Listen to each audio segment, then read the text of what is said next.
नहीं, आपने कहा कि ये तो सम्राट चौधरी के बारे में, सम्राट चौधरी के बारे में आप ये देखिए कि जिस प्रकार से पटना में ये कहा गया सम्राट चौधरी गो बैक के जो नारे लगे हैं, उस पर आपकी क्या प्रतिक्रिया है? क्योंकि अभी तो वो मुख्यमंत्री के रेस में आए हैं कि नहीं आए हैं, ये तो भारतीय जनता पार्टी के अंदर ही कंफ्यूजन की स्थिति है। भारतीय जनता पार्टी के नेता ही ये मानने को तैयार नहीं है कि सम्राट चौधरी ही नेता हैं या कोई और नेता है, या ऊपर से कोई और नेता आएगा, या आरएसएस की तरफ से कोई और नेता का नाम आगे बढ़ाया जाएगा, या नीतीश कुमार जिनको चाहते हैं वो बनेंगे। क्योंकि नीतीश कुमार के बारे में तो ये कहा जाता है कि नीतीश कुमार चाह रहे हैं कि वो सम्राट चौधरी बने। लेकिन अगर सम्राट चौधरी के नाम को लेकर पहले ही इस प्रकार से नारे लग रहे हैं और वहां पर नीतीश कुमार जिंदाबाद और सम्राट चौधरी गो बैक के नारे लग रहे हैं, तो इस नारे के क्या मायने हैं? नहीं, मैं पटना यूनिवर्सिटी का स्टूडेंट रहा हूं और जो भी नारा लगा है मैं आपको स्पष्ट बता देता हूं।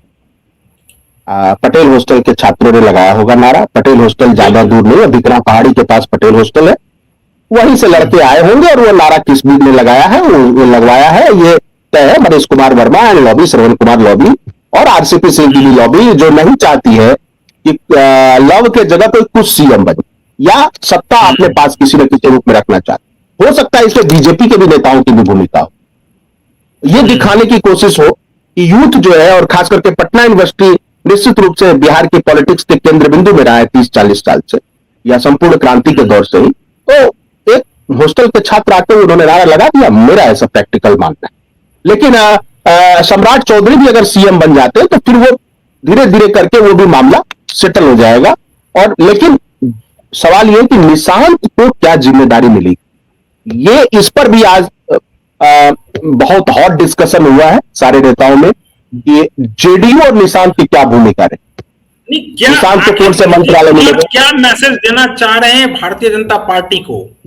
क्योंकि जिस प्रकार से ये मीटिंग का दौर चला है, इसके जरिए क्या नीतीश कुमार कोई मैसेज कन्वे करना चाह रहे हैं भारतीय जनता पार्टी के शीर्ष नेतृत्व को कि अगर आप इस प्रकार से कुछ भी खेल करते हैं तो वो मंजूर नहीं होगा, और वो फिर चाहे वो राज्यसभा चले जाएं या कहीं भी चले जाएं।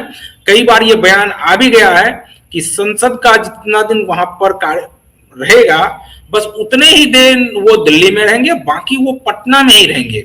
और पटना में रहने की एकमात्र वजह यह है कि वो निशांत कुमार को एक प्रकार से शार्प करते जाएंगे पॉलिटिकली, कि पॉलिटिकल में कौन आपके दोस्त बनेंगे, कौन आपके दुश्मन हो जाएंगे, वो या कौन किस प्रकार से क्या कह रहा है और उस पर क्या रिएक्ट करना है, इसकी पूरी बारीकी को नीतीश कुमार समझाएंगे और इसीलिए वो पटना में रहेंगे भी। क्या आपको लगता है कि नीतीश कुमार इसी से ये मैसेज दे रहे हैं कि कुछ भी गड़बड़ नहीं होगा, वो छोड़ देंगे सीएम का पद, लेकिन कोई भी गड़बड़ ना हो? नहीं, देखिए नीतीश जी की एक खासियत रही है कि वो बिल्कुल अपने कॉपी और कलम लेकर सारी प्लानिंग सेट करते हैं। तो ये आज की जो मीटिंग थी वो अपने हाउस को ऑर्डर में रखना कि फर्स्ट कमांड योर हाउस, जो आपका जेडीयू है उसको कैसे कमांड करना है। निशांत लॉन्च हो चुके हैं, उसका भी फीडबैक लेना, निशांत की सरकार में क्या भूमिका होगी, जो बाद में जेडीयू के मंत्री बनेंगे उसका एज ग्रुप क्या होगा, क्या, क्योंकि अभी 60 साल से ज्यादा आयु वाले हैं मंत्री और निशांत की टीम में लगभग 14 विधायक हैं, और उनमें से युवा विधायकों को क्या जिम्मेदारी दी जाएगी, कितने ट्रस्ट वर्दी है वो युवा विधायक जो निशांत के इर्द गिर्द रहेंगे, वो सारी चीजों की चर्चा हुई है। और उस चर्चा में अपने हाउस को ऑर्डर में रखना, बीजेपी से तो वो डील कर लेंगे या जरूरत पड़ेगी, मैं ये कह रहा हूं। देखिए नीतीश जी साइलेंट वॉच करेंगे, साइलेंटली बीजेपी क्या कर रही है। ऐसा तो है नहीं, उन्होंने ही सरकार चलाई है, इतने साल तक बिहार को आगे बढ़ाया है। वो तो 2-4 पॉलिसी जब सरकार की आएगी तो उनको पता चल जाएगा कि ये सरकार किस दिशा में जा रही है। और सारे ब्यूरोक्रेट तो उनके शिष्य है, वो नीतीश जी के हाँ में हाँ, नीतीश जी के नाम ही ना करने वाले हैं। और वो ब्यूरोक्रेट्स नीतीश जी को, खास करके जो सीनियर आईएएस ऑफिसर्स हैं, टॉप 20 या टॉप 30 जो भी आईएएस ऑफिसर है बिहार में अभी, वो सब नीतीश जी के शागिर्द हैं, वो नीतीश जी के फैन है, प्रशंसक है, क्योंकि नीतीश जी ने नौकरशाही को खुली छूट दी है और वैसी छूट किसी ने नहीं दी थी। तो आप जानिए नौकरशाही में लॉयल्टी है नीतीश कुमार को लेकर, तो वो भी तो पल पल की सूचना देंगे नीतीश जी को। अगर थोड़ा सा आपको रोकेंगे, एक तो एक बाइट के बारे में बता देते हैं कि खास करके जो जनसुराज के सूत्रधार हैं, उन्होंने भी एक प्रकार से, प्रशांत किशोर ने भी कटाक्ष किया कल नीतीश कुमार के ऊपर। और आज AIMIM के जो बिहार के अध्यक्ष हैं अख्तरुल ईमान, उनका एक बयान आया है। पहले वो बयान हम छोटा सा है वो सुना देते हैं, उसके बाद हम इस पर आगे चर्चा करेंगे।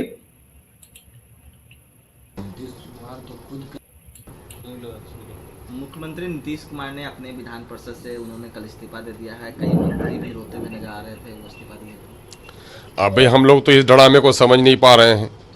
अगर नीतीश कुमार जी को मुख्यमंत्री बनाए नहीं रखना था तो फिर 2025 का इलेक्शन किसी दूसरे चेहरे पर लड़ाते। आपने इसका चेहरा देख के इलेक्शन लड़ाया है, जनता ने विश्वास किया है, आप उसको भगाने में लोग लगे हैं, तो ये तो बड़ा अजीबोगरीब है। बिहार की जनता के साथ फ्रॉड है। नीतीश कुमार को कौन भगा रहा है? नीतीश कुमार तो खुद कह रहे हैं कि हम 3 सदन के सदस्य रह चुके हैं, 1 सदन का और रहना चाहते हैं, राज्यसभा में जाना चाहते हैं। हाँ, मैंने आपके मुताबिक SP साहब दारोगा बनना चाहते हैं, है ना, कि हम दारोगा कभी नहीं बने हैं, हम SP बन गए हैं डायरेक्ट, हमको दारोगा बनना चाहिए, ये आपके कहने का मतलब हो सकता है? संजीव जी, यहां पर एक जबरदस्त बयान जिसका जिक्र मैं पहले किया भी, जब आपने ये कहा कि वो केंद्र में, हालांकि उसको बाद में आपने एलोबरेट किया कि आखिर वो क्यों केंद्र में जाएंगे और क्यों निशांत कुमार, अगर बिहार में रहेंगे तो निशांत आगे नहीं बढ़ पाएंगे। लेकिन अभी जिस प्रकार से अख्तरुल ईमान ने कहा कि जब उनसे पत्रकार ने पूछा कि अरे वो 3 सदन के रह चुके थे सदस्य, 4थे सदन का सदस्य वो बनना चाहते थे, इसीलिए नीतीश कुमार तो अपने मन से छोड़ रहे हैं। तो उस पर अख्तरुल ईमान का जबरदस्त टिप्पणी है। अख्तरुल ईमान ने कहा कि कोई SP बन गया उसके बाद दरोगा बनना चाहता है। तो आप इसको बयान को कैसे देख रहे हैं? क्योंकि बिहार में इस प्रकार के बयान लगातार आ रहे हैं कि नीतीश कुमार अपने मन से नहीं जा रहे हैं, उनको भेजा जा रहा है। देखिए, नीतीश कुमार जो भी करते हैं अपने मन की करते हैं और अपने समर्थकों के साथ बातचीत करके भूजा पार्टी के साथ तय करते हैं। दूसरी बात, देखिए ठीक है, ये बात सही करे कि SP दरोगा नहीं बनना चाहता है, लेकिन अगर SP अपने बेटे को DSP बना दे और खुद वो अपने पद से रिटायर भी हो जाए तो SP प्रसन्नचित्त ही रहेगा। केवल नीतीश को फ्रेम में रख के चर्चा कर रहे हैं विपक्षी दल, वो निशांत को रख ही नहीं है फ्रेम में। एक बात बताइए, क्या जब ये थे लालू जी या राबड़ी जी दोनों मुख्यमंत्री बने, क्या ऐसा था कभी कि दोनों पति पत्नी एक साथ सरकार में शामिल थे? यानी जब लालू जी मुख्यमंत्री थे तो राबड़ी जी उप मुख्यमंत्री हो गए या मंत्री हो गए, ऐसा तो नहीं था। केवल तेजस्वी और तेज प्रताप के साथ एक अपवाद है।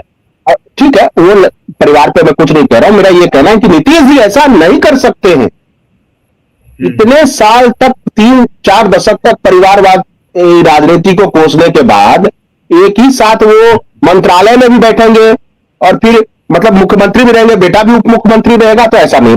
मैं यही कहना चाहता हूं कि SP साहब रिटायर हो, ससम्मान रिटायर होना चाहते हैं और बेटे को DSP बनाना चाहते हैं। और मुझे लगता है बिहार का हर SP ये चाह ले कि हमारा बेटा DSP बन जाए, तो वो खुशी खुशी इस्तीफा दे दे, क्योंकि अपनी पारी तो नीतीश जी खेल ही चुके हैं। चलिए संजीव जी, तो आज हम लोग इस डिबेट को यहीं पर खत्म करते हैं। जो दर्शक हमारे साथ YouTube पर जुड़े हुए हैं वो चैनल को सब्सक्राइब कर लीजिए और वीडियो को फटाफट शेयर कर दीजिए, कमेंट भी करते रहिए।